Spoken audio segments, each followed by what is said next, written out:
حضرت موسیٰ علیہ السلام نے جب فرعون کو للکارا اور فرعون کو کہا کہ تو جھوٹا ہے، تو قرآن مجید بتاتا ہے کہ حضرت موسیٰ علیہ السلام کو جتنے عمر رسیدہ لوگ انہوں نے آپ کو جھٹلا دیا، کشمکش کا شکار ہوا۔ قرآن بتاتا ہے کہ اس وقت بھی فرعون کے خلاف حضرت موسیٰ علیہ السلام کو اپنا رہنما چننے والے چند نوجوان،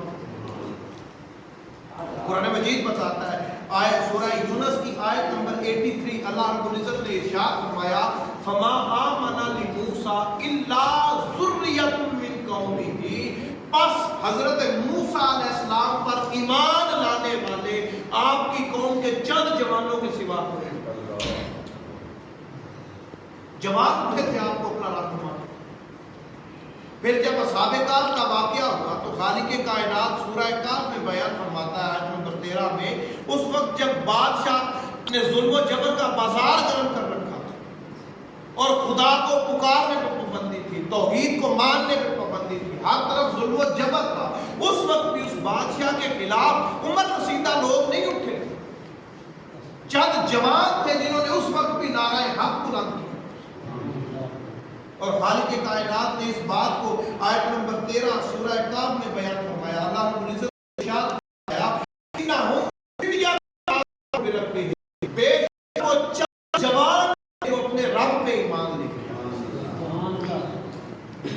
ہر دور میں جوان اٹھتے رہے ہیں جو انقلاب برپا کرتے ہیں۔ پھر آقا علیہ السلام جب اعلان نبوت تفاسیر اور سیرت کی کتابیں اٹھا کے دیکھیں، آقا علیہ السلام پہ ایمان لانے والے ابتدائی لوگوں میں عمر رسیدہ لوگ نہیں تھے۔ جتنے بھی مکے کے بادشاہ تھے وہ آقا علیہ السلام کے مخالف ہو گئے، جتنے سردار تھے وہ مخالف ہو گئے۔ آقا علیہ السلام پر ابتدا میں ایمان لانے والوں میں اکثریت ایسے تھے جن کی عمریں 20 سال سے کم تھی۔ حضرت مولا کائنات حضرت علی کرم اللہ وجہ کریم آپ کی عمر 20 سال سے کم تھی۔ حضرت طلحہ رضی اللہ تعالیٰ عنہ آپ کی عمر 20 سال سے کم تھی۔ حضرت زبیر رضی اللہ تعالیٰ عنہ آپ کی عمر 20 سال سے کم تھی۔ حضرت عبداللہ بن مسعود آپ کی عمر 20 سال سے کم تھی۔ حضرت جابر بن طیار آپ کی عمر 20 سال سے کم تھی۔ یہ سارے اصحاب تھے جن کی عمریں 20 سال سے کم تھی۔ پھر کچھ ایسے تھے جن کی عمریں 30 سال سے کم تھی۔ آقا علیہ السلام پر بھی ایمان لانے والے ابتدا میں عمر رسیدہ لوگ نہیں تھے، بلکہ آپ کی امت کے بھی نوجوان لوگ تھے جنہوں نے اسلام کا ساتھ دیا آقا علیہ السلام پر۔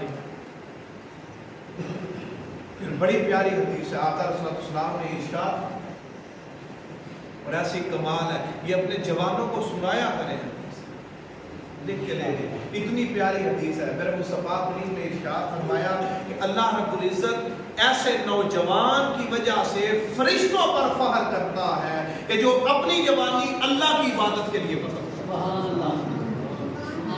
کوئی بندہ کوئی کارنامہ کرے اس کے گھر والے فخر کرتے ہیں، کوئی کارنامہ کرے اس کے علاقے والے فخر کرتے ہیں، کوئی کارنامہ کرے اس کا علاقہ فخر کرتا ہے، مگر کیسا کمال جوان ہوگا کہ جس کی وجہ سے اللہ فرشتوں پر فخر کرتا ہے۔ صرف فخر نہیں کرتا، اللہ فرشتوں سے کہتا ہے انظروا الی عبدی، دیکھو میرے بندے کی طرف، تم کہتے تھے زمین میں قتل و غارت ہے، فساد کرے گا، دیکھو میرے بندے کی طرف جس نے اپنی جوانی جب یہ پہاڑوں سے ٹکرا سکتا تھا اس نے وہ جوانی میری عبادت کے لیے وقف کر دیا۔ جوان کیسے؟ پھر ایک حدیث مبارکہ ہے، آقا علیہ السلام نے ارشاد فرمایا اللہ رب العزت ایسے جوان کو محبوب رکھتا ہے جو جوانی کی عمر میں اپنے گناہوں سے توبہ کرتا ہے۔ اور پھر ایک اور حدیث مبارکہ ہے کہ آقا علیہ السلام نے ارشاد فرمایا، بڑی کمال حدیث،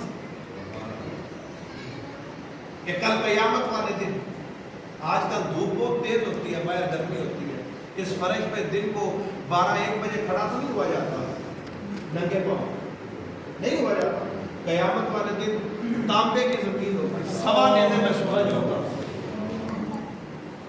بڑی گرمی ہوگی، اس گرمی کی وجہ سے پڑ جائے گی، اس گرمی میں میرے مسلمان نے فرمایا قیامت والے اس دور میں بھی سات لوگ کے عرش کے سائے میں ان سات میں جنہوں نے جوان اللہ کے ہر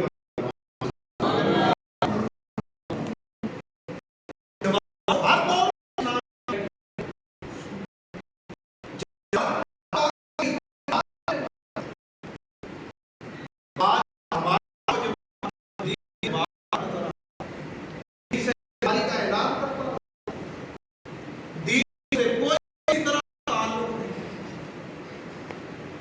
آپ بلا لیں، لاکھ بلا لیں، کوشش کریں وہ دین کے قریب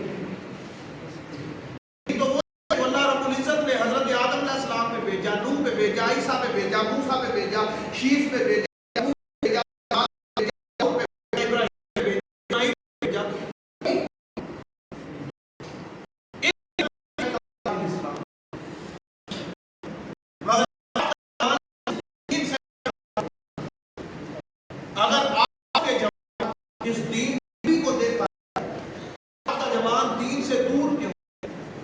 آج کا جوان کے قریب کیوں نہیں آتا؟ اس کی وجوہات کو دیکھا جائے، اسباب کو دیکھا جائے تو جو پہلا سبب نظر آتا ہے وہ والدین۔ کون ہے؟ والدین۔